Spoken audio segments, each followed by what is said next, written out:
مسلمانوں جاگ جاؤ، ہمارے بہن بھائی فلسطین میں اپنی جنگیں خود لڑ رہے ہیں، ان کے ساتھ کوئی مسلمان بھائی نہیں ہے۔ کچھ ہمارے ممالک وہاں ان کی مدد کو پہنچے ہیں، جب ان کو کٹ دیا جاتا ہے، جب ان کو زخمی کیا جاتا ہے، جب ان کو سب کے سامنے شہید کیا جاتا ہے، ان کے جگرے اتنے مضبوط ہیں، ان کے حوصلے اتنے بلند ہیں، وہ ٹوٹتے نہیں ہیں۔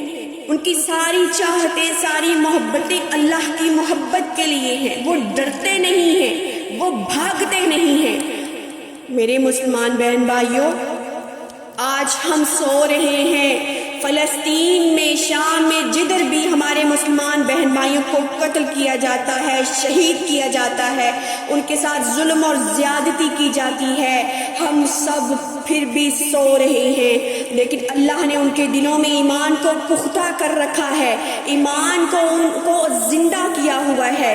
ایک ننھا شہزادہ بھی اگر ماں کے سامنے اگر اس کو پکڑ کے چھینا جاتا ہے، ماں کو اس وقت وہاں پر مارا جاتا ہے، وہاں پر اس کی چادر اور اس کے تمام تر لباس کو کھینچا جاتا ہے، لیکن وہ ننھا شہزادہ بھی اپنی للکار پر ان کو تھپڑوں کی رسید ان کے چہروں پر لبادہ کرتا ہے۔ لیکن ہم یہاں پر سو رہے ہیں، ہمارے ایمان اتنے کمزور ہو چکے ہیں، ہمیں کچھ بھی فکر نہیں ہے، ہمارے بہن بھائی وہاں پر کتنی تکلیفیں سہ رہے ہیں، ہمارے ہی بہن بھائی، ہماری ہی مسجد اقصیٰ، ہمارے ہی تمام مسلمان بہن بھائی اس وقت اکیلے جنگ لڑ رہے ہیں، ان کے گھروں پر بارود بکھیرے جاتے ہیں، ان پر تمام پر وہاں پر بمباری کی جاتی ہے، گولیوں کی برسات ہو رہی ہے، کسی بہن کو کھینچ کر لے کے جایا جا رہا ہے، کسی باپ کے سامنے بیٹی کے سامنے زنا کیا جاتا ہے، کسی باپ کے سامنے بیٹی کو مارا جاتا ہے، ماں کی چادر کو چھینا جاتا ہے، بچوں کو والدین کے سامنے ذبح کیا جاتا ہے، اور سب کے سب ہم سو رہے ہیں۔ ہم کیوں نہیں جاگتے؟ ہمارے حکمران تو سوئے ہوئے ہیں، ان کے دل مردہ ہو چکے ہیں، وہ اس طرف نہیں جاتے، اللہ نے ان کے دلوں پر مہریں لگا دی ہیں۔ کیا ہم اتنے کمزور ہو گئے ہیں؟ ہم تمام اسلامی ممالک اکٹھے ہو کر کیا ہم یہودی اور اسرائیل کا سامنا نہیں کر سکتے؟ کیا ہم ان کو نیست و نابود نہیں کر سکتے؟ کیا ہم اتنے کمزور ایمان والے ہیں، ہمیں اپنے اسلامی بہن بھائیوں کا ساتھ نہیں دے سکتے؟ ہم مسجد اقصیٰ کی حفاظت نہیں کر سکتے؟ کہاں گیا ہمارا ایمان؟ کہاں گئے ہمارے جوش اور ولولے؟ کہاں گئی ہماری ایمان پر استقامت؟ ہم کیوں سوئے پڑے رہے ہیں؟ ہم اپنے گھروں تک ایمان کو اور دین کو کیوں محفوظ کر کے بیٹھے ہوئے ہیں؟ ہمارا دین ہمیں یہ بات نہیں سکھاتا کہ ہم اپنے تک محدود رہیں۔ اللہ فرماتا ہے جب تمہارے کسی بہن بھائی کو تکلیف میں دیکھو، جب تمہارے اسلام کے دشمن اکٹھے آپ کے لیے حملہ آور ہو، تم سب ایک اکٹھا یکجان جتھا بن جاؤ، تم ان کے ساتھ مقابلہ کرو، چاہے تم وہاں پر شہید کیے جاؤ، لیکن ہم یہاں پر سو رہے ہیں۔ ہمارے حکمران تو مر چکے ہیں، ان کے سب کے ضمیر تو مر چکے ہیں، لیکن ہم ابھی زندہ ہیں۔ ہم بظاہر تو ہم خود عورتیں، ہم لڑکیاں کمزور ہیں، ہم دعا کے علاوہ کچھ نہیں کر سکتی، لیکن ہمارے دل اور کلیجے خون کے آنسو روتے ہیں، ہم کچھ بھی نہیں کر سکتی، لیکن ہم اپنی بہنوں اور بھائیوں کے لیے ہر وقت افسردہ ہوتے ہیں، ہر وقت دعا گو ہوتے ہیں۔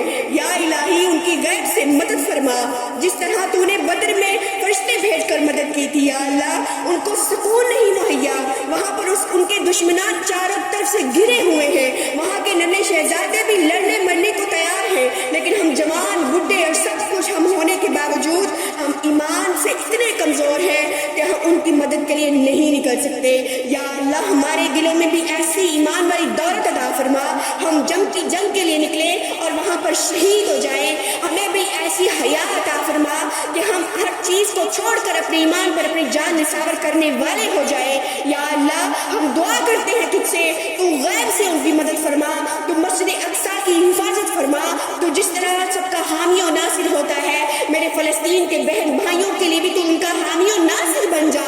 یا اللہ ہم تجھ سے دعا کرتے ہیں، تو ادھر آ، اپنے فرشتوں کا زمین پر بھیج اور تمام دشمنان اسلام کو نیست و نابود فرما، ان کا کما فرما، کوئی ایسا حکمران نافذ کر تمام مسلم ممالک پر جو ان تمام کا مل کر خاتمہ کر سکے۔ یا الہ العالمین تجھ سے دعا کرتے ہیں ہم تمام مسلمانوں کے دلوں میں اسلام پر پختگی عطا فرما، اسلام میں یکجہتی عطا فرما، ایمان پر استقامت عطا فرما، اور جہاد خود سے جہاد کرنے اور دوسرا جہاد کرنے کی توفیق عطا فرما، تاکہ دوسروں کے لیے غم اور دوسروں کے لیے دکھ ہمیں برداشت کرنے کی اللہ تعالیٰ ہمت عطا ہو، ہم بڑھ چڑھ کر نیکی میں حصہ لیں۔ یا الہ العالمین تیرے علاوہ یہ کوئی کچھ نہیں کر سکتا، تو واحد و یکتا ہے، تو واحد و مولا ہے، تو سب کچھ عطا کرنے والا ہے، تو مدد بھی کرنے والا ہے۔ تو نے ابراہیم علیہ السلام کو آگ سے نجات دی،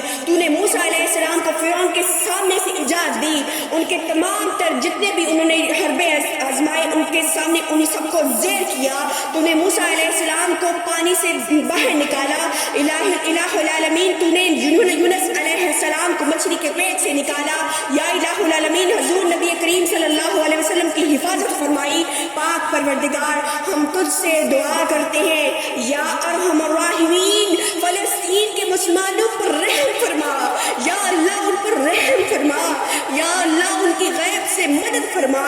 یا الہ العالمین جتنے میرے بہن بھائی، جتنے بھی ہمارے فوج کے بہن بھائی یہاں سے چلے گئے ہیں، یا اللہ ان کی یکجہتی کے لیے، ان کی حفاظت کے لیے، اسلام کو بچانے کے لیے بڑے ہیں، یا اللہ ان کو کامیابی اور کامرانی عطا فرما۔ ہر فوجی کے بدلے یا اللہ تو ایک ایک فرشتہ نازل فرما، دشمنان دین کے سب کو وہاں سے یا الہ العالمین خاتمہ فرما، ہمارے اسلام کے جھنڈے کو سر بلندی عطا فرما۔